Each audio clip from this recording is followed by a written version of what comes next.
আপনার গাছের গ্রোথ ঠিকঠাক হচ্ছে না, গাছের গ্রোথ না হলে ফুলও ঠিকঠাক হবে না, কুঁড়িও ঠিকঠাক আসবে না, শিকড়ের বৃদ্ধি কি ঠিকঠাক হচ্ছে না? শিকড়ের বৃদ্ধি যদি না ঘটে তাহলে গাছ ঠিকমতো মাটি থেকে পুষ্টি সংগ্রহ করতে পারবে না, অর্থাৎ গাছের বৃদ্ধি ব্যাহত হবে, গাছের গ্রোথ ব্যাহত হবে, তাহলে ঠিকঠাক কুঁড়িও আসবে না, গাছের ঠিকঠাক ফুলও আপনারা পাবেন না। তাহলে বুঝতে হবে গাছে ক্যালসিয়ামের অভাব। অর্থাৎ যদি দেখেন গাছের কচি পাতাগুলো, যে পাতাগুলো বেরোচ্ছে সেগুলো বিকৃত অবস্থায় বিকৃত থেকে যাচ্ছে, ঠিকমতো বৃদ্ধি হচ্ছে না, তাহলে বুঝতে হবে গাছে ক্যালসিয়ামের অভাব। হ্যালো ফ্রেন্ডস, আমি মৌমিতা। আমি আবার চলে এলাম আমার গার্ডেনিংয়ে একটা নতুন ভিডিও নিয়ে। আজ আমি এই ভিডিওতে পুরো বর্ষাকাল জুড়ে বা বর্ষার পূর্বে কিভাবে গাছের পরিচর্যা করব বা গাছে কী ধরনের খাবার, স্পেশাল খাবার দিলে সারা বর্ষাকাল জুড়ে আমি জবা গাছে আমরা প্রচুর পরিমাণে ফুল কুঁড়ি পাবো, সেটা আমি এই ভিডিওতে আপনাদের বলবো। গাছে ক্যালসিয়ামের অভাব পূরণ করার জন্য আমি এমন একটি উপাদান ব্যবহার করব যেটি আপনাদের প্রত্যেকের ঘরেই আপনারা রাখেন, গরমে প্রত্যেকের ঘরেই আপনাদের থাকে। সেই উপাদানটি জলের সাথে মিশিয়ে আপনারা ব্যবহার করতে পারবেন এবং খুব ভালো তাতে আপনারা রেজাল্ট পাবেন। কী সেই উপাদান সেটি জানার জন্য পুরো ভিডিওটি আপনারা দেখুন, এবং কিভাবে আমি সেই সারটি বানাচ্ছি সেটাও আপনারা না দেখলে, পুরো ভিডিওটা না দেখলে বুঝতে পারবেন না। হ্যাঁ বন্ধুরা, আর কিছুই নয়, এটা হচ্ছে ঘরে পাতা দই, টক দই। এটা প্রায় প্রত্যেকেই আমরা গরমকালে, বিশেষত গরমকালে ঘরের এই টক দই পেতে থাকি। এই দই হচ্ছে ক্যালসিয়ামের প্রধান উৎস, প্রচণ্ড ভালো রকমের এটা একটা ক্যালসিয়ামের উৎস।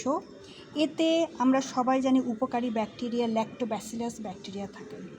এই দই আমি কিভাবে মেশাবো সেটা প্রথমে বলি। এখান থেকে আমি মোটামুটি এই চামচ,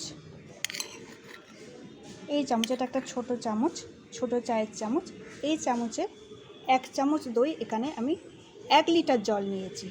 এই জলে আমি 1 চামচের কাছাকাছি, পুরো 1 চামচ আমি নিইনি, 1 চামচের কাছাকাছি আমি দই নিয়ে ভালো করে জলটার সাথে মিশিয়ে নেব।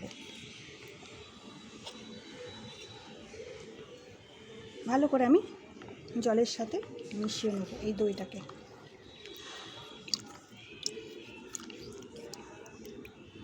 সম্ভব হলে আমি হাতের সাহায্যে মিশিয়ে নেব। এখানে একটি ভালো ধরনের ব্যাকটেরিয়া, ল্যাক্টোব্যাসিলাস ব্যাকটেরিয়া থাকে।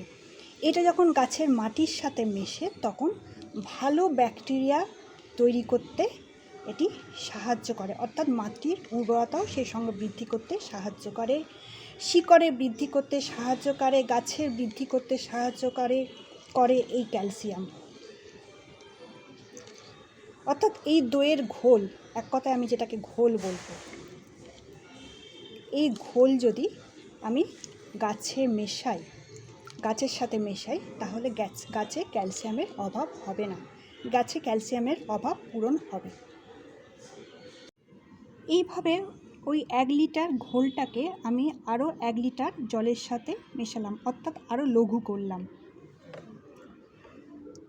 এই লঘু ঘোলটা আমি গাছে এবার প্রয়োগ করব।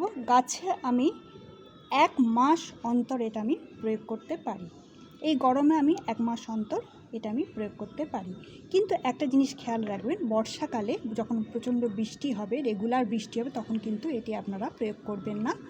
তাতে গাছে ছত্রাকের আক্রমণ, ফাঙ্গাল ইনফেকশন হতে পারে। আর এই ক্যালসিয়ামের একটা প্রধান কাজ হচ্ছে গাছের গঠনকে মজবুত করা। এবার আমি দেখাবো এটা কতখানি পরিমাণে ইউজ করব। গাছে মোটামুটি মাঝারি সাইজের টবে, অর্থাৎ 10 ইঞ্চি মতো টবে, এই গ্লাসটা আমার মোটামুটি 200 ml মতো জল ধরে।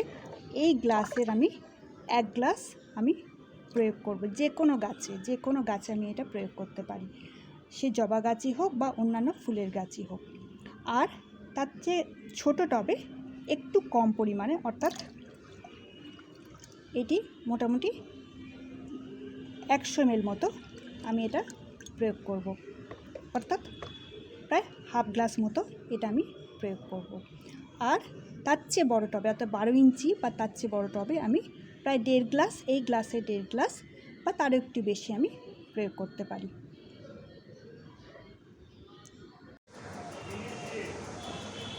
ধন্যবাদ। এই ছিল আমার ভিডিও। আপনারা লাইক ও কমেন্ট করে আমার পাশে থাকবেন। ধন্যবাদ।